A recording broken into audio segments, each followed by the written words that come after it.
Perungalathur GST சாலையில் மழைநீர் தேங்கி நிற்பதால் போக்குவரத்து நெரிசல் ஏற்பட்டுள்ளது. சேதமடைந்த சாலையால் வாகனங்கள் ஊர்ந்து செல்வதால் வாகன ஓட்டிகள் சிரமத்திற்கு ஆளாகியுள்ளனர். தற்போது கிடைத்துள்ள அண்மை செய்தியை பார்த்து வருகிறோம். சென்னை மற்றும் அதன் புறநகர் பகுதிகளில் விடாது மழை பெய்து வருகிறது. இதனால் ஜிஎஸ்டி சாலையில் போக்குவரத்து நெரிசல் ஏற்பட்டு உள்ளது. பெருங்களத்தூர் ஜிஎஸ்டி சாலையில் மழைநீர் தேங்கி நிற்பதால் போக்குவரத்து நெரிசல் ஏற்பட்டு உள்ளது. சேதமடைந்த சாலையால் வாகனங்கள் ஊர்ந்து செல்வதால் வாகன ஓட்டிகள் சிரமத்திற்கு ஆளாகி உள்ளனர். அண்மை செய்தியாக பார்த்து வருகிறோம்.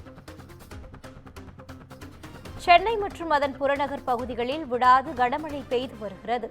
இதனால் ஜிஎஸ்டி சாலையில் போக்குவரத்து நெரிசல் ஏற்பட்டு உள்ளது. பெருங்களத்தூர் ஜிஎஸ்டி சாலையில் மழைநீர் தேங்கி நிற்பதால் போக்குவரத்து நெரிசல் ஏற்பட்டு உள்ளது. அண்மை செய்தியாக பார்த்து வருகிறோம்.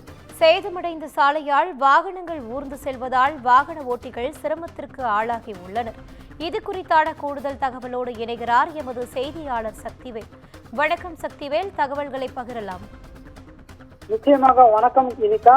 டிக்வா புயல் காரணமாக சென்னை மற்றும் புறநகர் பகுதிகளில் தொடர்ந்து கனமழை மற்றும் மிதமான கனமழை என கடந்த 2 நாட்களாக விட்டுவிட்டு பெய்து வருகிறது. இந்நிலையில் தாம்பரம் அடுத்த சுற்றுவட்டார பகுதிகளில் பெய்து வரும் பலத்த காற்றுடன் கூடிய மிதமான மழையால் பொதுமக்களின் இயல்பு வாழ்க்கை வெகுவாக பாதிக்கப்பட்டுள்ளது.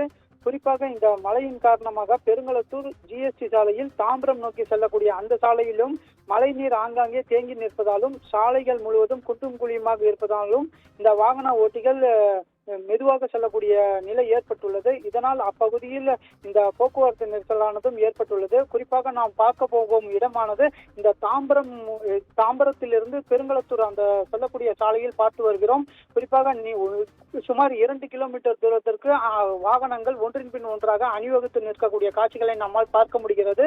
அதாவது ஊர்ந்து செல்லக்கூடிய நிலையும் ஏற்பட்டு வருகிறது. இதனால் வாகன ஓட்டிகள் பெரும் சிரமத்தையும் சந்தித்து வருகின்றனர். இனிதா, தகவல்களுக்கு நன்றி சக்திவேல்.